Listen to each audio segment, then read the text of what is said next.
मान्यवर, अभी एक फैशन हो गया है, आम्बेडकर आम्बेडकर आम्बेडकर आम्बेडकर आम्बेडकर आम्बेडकर। इतना नाम अगर भगवान का लेते तो 7 जन्मों तक स्वर्ग मिल जाता। अच्छी बात है ना? सुनिए तो, सुनिए ना, आप सुनिए ना, मैं बताता हूं।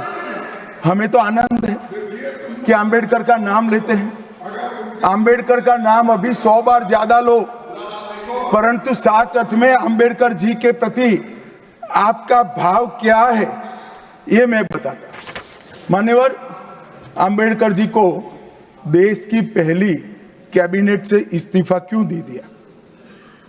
आम्बेडकर जी ने कई बार कहा कि अनुसूचित जातियों और जनजातियों से हुए व्यवहार से मैं असंतुष्ट हूं, सरकार की विदेश नीति से मैं असहमत हूं और आर्टिकल 370 से मैं असहमत हूं। इसलिए वो छोड़ना चाहते थे। उनको आश्वासन दिया गया, आश्वासन पूरा नहीं हुआ। उन्होंने इग्नोरेंस के चलते इस्तीफा दे दिया और एक श्री BC रॉय ने पत्र लिखा कि आम्बेडकर और राजा जी जैसे 2 महानुभाव मंत्रिमंडल छोड़ेंगे तो क्या होगा। तो नेहरू जी ने उनको जवाब में लिखा है, राजा जी के जाने से तो थोड़ा बहुत नुकसान होगा, आम्बेडकर के जाने से मंत्रिमंडल कमजोर नहीं होता है। मान्यवर, ये विचार जो खड़गे जी कह रहे हैं ना, क्या आपत्ति है? जिसका विरोध करते हो उसका वोट के लिए नाम देना कितना उचित है? क्योंकि अब आम्बेडकर जी को मानने वाले पर्याप्त संख्या में आ गए हैं, इसलिए आप आम्बेडकर आम्बेडकर कर रहे हो। मान्यवर, मुंबई के मेयर ने एक पत्र लिखा था कि मऊ में आम्बेडकर जी का स्मारक बनाना चाहिए।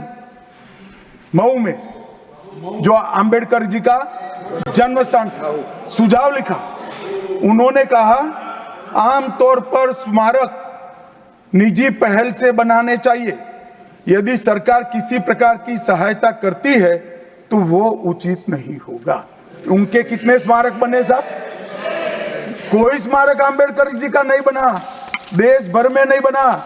आम्बेडकर जी के स्मारक कब बने? जब भारतीय जनता पार्टी सत्ता में आई, तब मऊ में डॉक्टर आम्बेडकर के जन्म स्थान पर स्मारक बना। लंदन में अध्ययन करते थे, वहां स्मारक बना। नागपुर में शिक्षा दीक्षावलित वहां बना।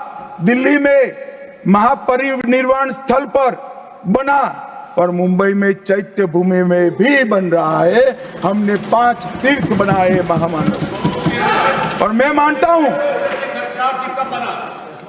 मान्यवर, मैं मानता हूं कि आम्बेडकर जी के सिद्धांतों पर चलना नहीं और वोट के लिए उनकी गुहार लगा देना। 14 अप्रैल को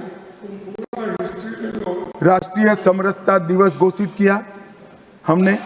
26 नवंबर को संविधान दिवस घोषित किया।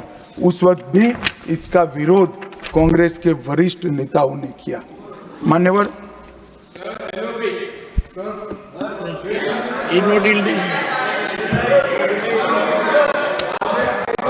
मान्यवर, 370 पर कई बार चर्चा हुई है। मैं ज्यादा कहना नहीं चाहता। सब जानते हैं कि एक टेम्पररी प्रोविजन को अनौरत संतान की तरह अपनी गोदी में 70 साल तक कांग्रेस ने खिलाने का काम किया और 370 हटाने के लिए लोहे का जिगर चाहिए। और जब देश के प्रधानमंत्री नरेंद्र मोदी जी 2019 में फिर से प्रधानमंत्री बने, एक ही झटके से इसी सदन में 370 और 35 को समाप्त। इसी सदन में कहते थे खून की नदियां बह जाएगी। खून की नदियां छोड़ो, कंकड़ चलाने की किसी की हिम्मत नहीं है। और मान्यवर, क्या हुआ? इसके बाद क्या हुआ? 35,000 पंचायत के सदस्य आजादी के बाद पहली बार चुनकर आए। 2 करोड़ 11 लाख एक वर्ष में पर्यटक आए। पत्थरबाजी शून्य हो गई। आतंकवादी घटना 92% कम हो गई। एरिया डोमिनेशन बढ़ा। 33 साल के बाद घाटी में थिएटर में रात्रि का शो चल रहा है। 34 साल के बाद ताजिया का जुलूस निकला।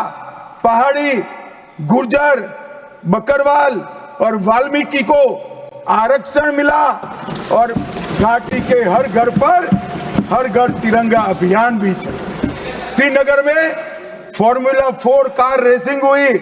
लाल चौक पर तिरंगा शान से फहरता है और दुनिया का सबसे ऊंचा रेलवे आर्च ब्रिज आज चिनाब नदी पर बन रहा है। सबसे बड़ी लंबी ट्रांसपोर्टेशन टनल फिर पंजाल में बनी और निर्यात रैंकिंग में अपना कश्मीर सभी यूटी में नंबर 1 पर निर्यात में आया।